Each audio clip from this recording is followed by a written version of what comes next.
Vacancy तो काफी है हमारे सामने, लेकिन अब तैयारी कैसे करें और कौन कौन से टॉपिक हम सेलेक्ट करें। नर्सिंग का सिलेबस इतना नहीं है कि हम 6 महीने में कवर कर ले। 4 साल में जो हमने पढ़ा है वो हमारे को समराइज करके 6 महीने में कैसे पढ़ना है। आज हम बात करेंगे फंडामेंटल ऑफ नर्सिंग के टॉपिक। इंपोर्टेंट 20 टॉपिक मैं आपके सामने वो लेके आ रहा हूं जो आपको टिप टू टंग होना चाहिए, और हर एग्जाम में क्वेश्चन, मल्टीपल क्वेश्चन लेके आते हैं। उसमें रीजन ये होता है कि फंडामेंटल नर्सिंग का बेसिक यूनिट है, तो उसमें कभी बोल देते हैं कि ये फार्मा से आया है, कभी बोलते हैं एमएसएन से आया है। जैसे हम एबीजी पढ़ते हैं तो वो फंडामेंटल का टॉपिक है। रेस्पिरेटरी सिस्टम में भी एबीजी पढ़ते हैं, रिनल में भी एबीजी पढ़ते हैं, वहां से आते हैं। तो एमएसएन पढ़ाते हैं वो टीचर, बोलते हैं वहां से आए, लेकिन कहीं से हमारा क्वेश्चन सही होना चाहिए। नमस्कार साथियों, मेरे यूट्यूब चैनल पे आपका स्वागत है। आज हम फंडामेंटल के उन बेहतरीन 20 टॉपिकों का जिक्र करेंगे जो हर एग्जाम में हमारे सामने बारी बारी आता है। सबसे पहला टॉपिक है ABG, arterial blood gas analysis. Sample कैसे लेते हैं, कौन कौन सी डिजीज कंडीशन में होती है और क्या मैनेजमेंट किया जाता है। पहला टॉपिक, इसमें इतनी डिटेल से आपको पढ़ने की जरूरत है। दूसरा है ब्लड ट्रांसफ्यूजन। ब्लड ट्रांसफ्यूजन में पेशेंट के वाइटल साइन क्या होने चाहिए, ब्लड का टेम्परेचर कैसे मैनेजमेंट किया जाता है, कितने नंबर का कैनुला होना चाहिए, all over thing. Most of question आता है रिएक्शन से, एनाफाइलेटिक रिएक्शन है, हीमोलाइटिक रिएक्शन है, डिले रिएक्शन है, इन चीजों से। फिर है वाइटल साइन। तीसरा हमारा पॉइंट है वाइटल साइन। वाइटल साइन हर स्टूडेंट के मन में एक ही रहता है कि मेरे को आता है, हर एस्पिरेंट को होता है, लेकिन आप उसको एक बार अपने दिल से पूछो, फिजिकली परफॉर्म करके देखो कि आपको वाइटल साइन आ रहे हैं या नहीं आ रहे हैं। मैं 99% ये बोल सकता हूं कि जो थ्योरी पढ़ के हम करते हैं, आप फिजिकली भी कभी करके देखो, और थ्योरी आपकी क्लियर होनी चाहिए टॉपिक वाइज। इसके बाद में ड्रग कैलकुलेशन। ड्रग में है, जैसे हमारे को ड्रग कैलकुलेशन में क्या क्या चीजें करनी। सबसे इंपॉर्टेंट ड्रग कैलकुलेशन में 1 mg इज इक्वल टू कितना होता है, 1 IBLS इज इक्वल टू कितना होता है। इन चीजों का हमारे को पहले नॉलेज होना चाहिए। फिर ड्रग कैलकुलेशन का फॉर्मूला होना चाहिए।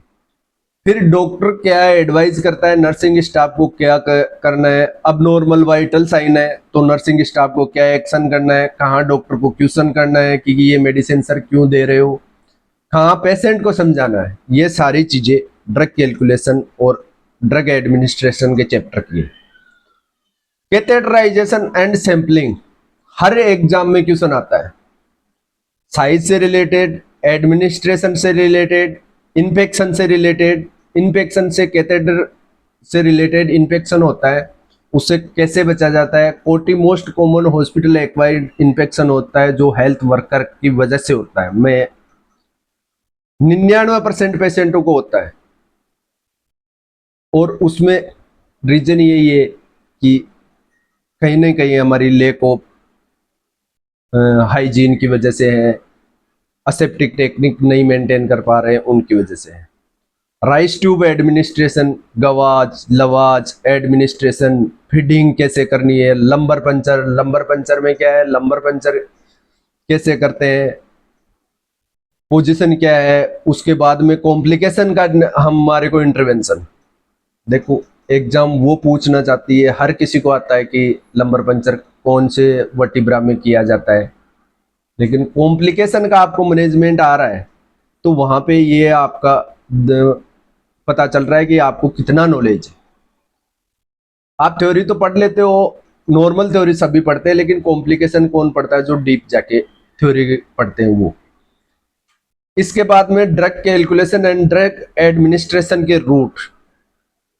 ड्रग कैलकुलेशन तो हमने कर ली, रूट कौन से एडमिनिस्ट्रेशन किया जाता है, सबसे फास्टेस्ट रूट कौन सा है, एएसटी के लिए रूट कौन सा सेलेक्ट करना चाहिए हमारे को। ये भी बहुत इंपॉर्टेंट रखती है रूट ऑफ एड। तो TPN, total parental nutrition, exam का फेवरेट क्वेश्चन है। कैंसर पेशेंट को दिया जाता है, पोस्ट ऑप पेशेंट को दिया जाता है, जिनके जीआई ऑब्स्ट्रक्शन होता है उनको दिया जाता है। तो ये काफी चीजों में दिया जाता है। माल न्यूट्रिशन पेशेंट को दिया जाता है, लंबे टाइम से एनपीओ पेशेंट है तो उसको दिया जाता है। तो ये बहुत ही इंपॉर्टेंट है। पोजीशन, अब पोजीशन की बात रही है बेसिक फंडामेंटल का टॉपिक, लेकिन कभी कभी इसमें जैसे किसी डिजीज कंडीशन को देके पूछ लिया कि लीवर बायोप्सी में कौन सी पोजीशन दी जाएगी ड्यूरिंग प्रोसीजर, तो high Fowler plus overhead of the hand, ऐसे करके हमारे को पोजीशन देनी है। लेकिन इसमें क्या करते हैं, बाद में कुछ टीचर बोलते हैं ये तो एमएसएन का टॉपिक था, ये तो फंडामेंटल का नहीं था। जो भी था, लेकिन हमारा क्वेश्चन सही होना चाहिए। Pre op care and post op care बहुत इंपॉर्टेंट टॉपिक है। प्री ऑप और पोस्ट ऑप केयर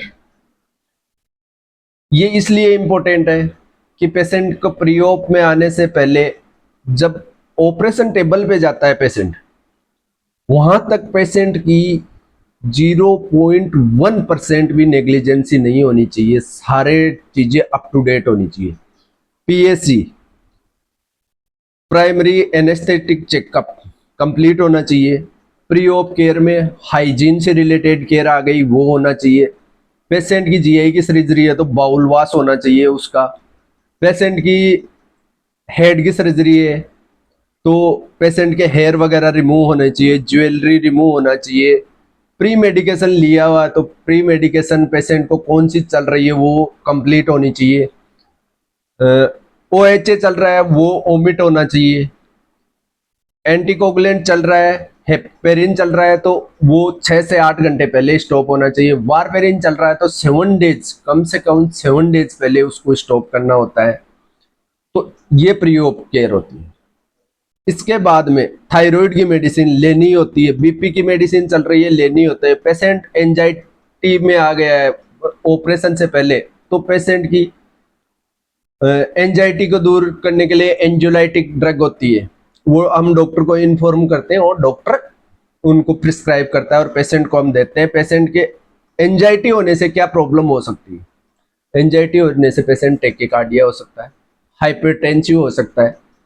तो इन चीजों से लेके हमारे को ध्यान रखना है, क्यों बाद में वो अनफिट हो जाता है कि एनेस्थेसिया उस कंडीशन में उसको इंट्यूबेट नहीं कर पाते हैं। ये हो गई pre op care. Post op care, हाँ, स्पाइरोमीटर एक्सरसाइज पेशेंट को हम प्री ऑप में बताएंगे करके, तो पोस्ट ऑप में पेशेंट ऑटोमेटिक ही उसको करेगा। पेशेंट को कॉन्फिडेंस रहेगा कि मैंने किया है, मैं कर सकता हूं, और करता है patient.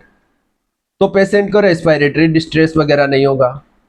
Stocking, abdominal binder, thoracic binder, drain care post op में, सॉरी ड्रेन केयर आएगी पोस्ट ऑप में।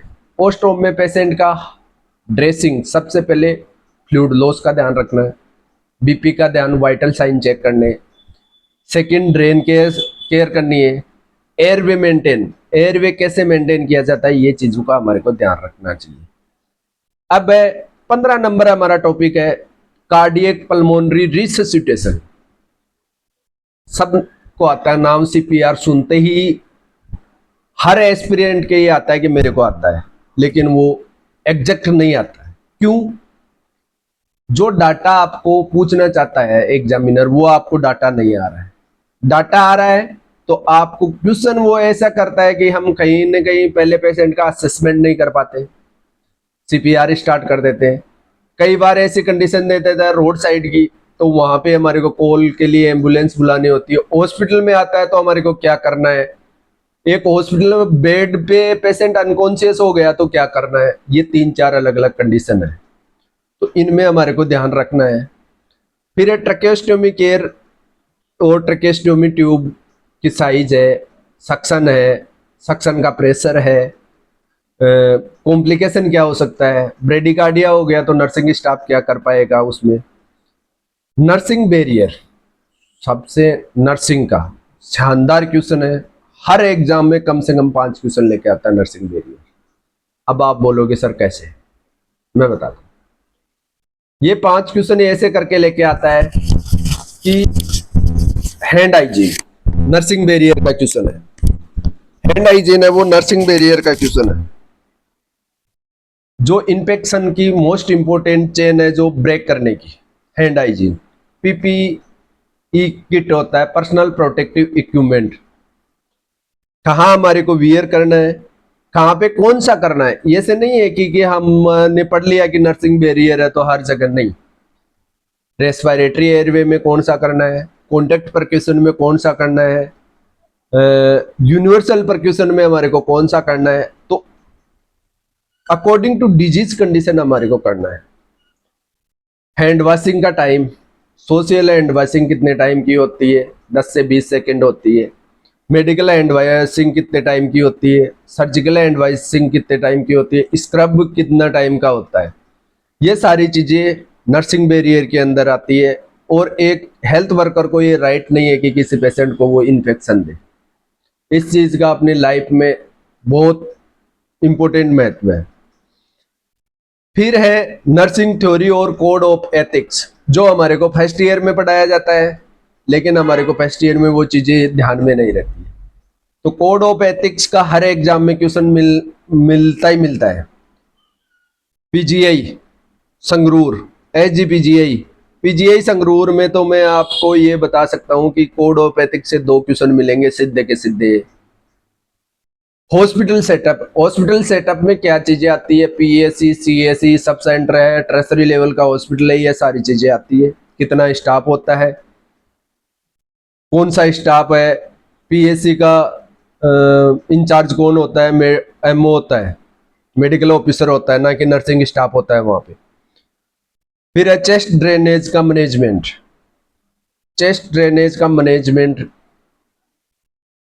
कहाँ लगाते हैं, कौन सी कंडीशन में लगाते हैं। फ्लूइड कलेक्शन हो गया तो कहाँ पे लगाना होता है, एयर कलेक्शन हो गया तो कहाँ पे लगाना है। फिर इस ड्रेन की केयर करनी है, कितना फ्लूइड आता है। मोस्ट ऑफ ड्रेन में 1 लीटर फ्लूइड आने के बाद में पेशेंट का 24 आवर के लिए ड्रेन को क्लोज करवा देते। लेकिन क्यों क्लोज करवाते हैं, वो इतना करके क्लोज करवाते हैं क्योंकि उसमें पेशेंट को कॉम्प्लिकेशन हो जाता है, सर्कुलेटरी कोलैप्स होने के चांस ज्यादा होता है। कई बार पेशेंट का ज्यादा भी फ्लूइड निकालते हैं तो वो डॉक्टर की एडवाइस है, लेकिन थ्योरी यही बोलती है 1 लीटर से ज्यादा आपको फ्लूइड नहीं निकालना है। ये 20 टॉपिक फंडामेंटल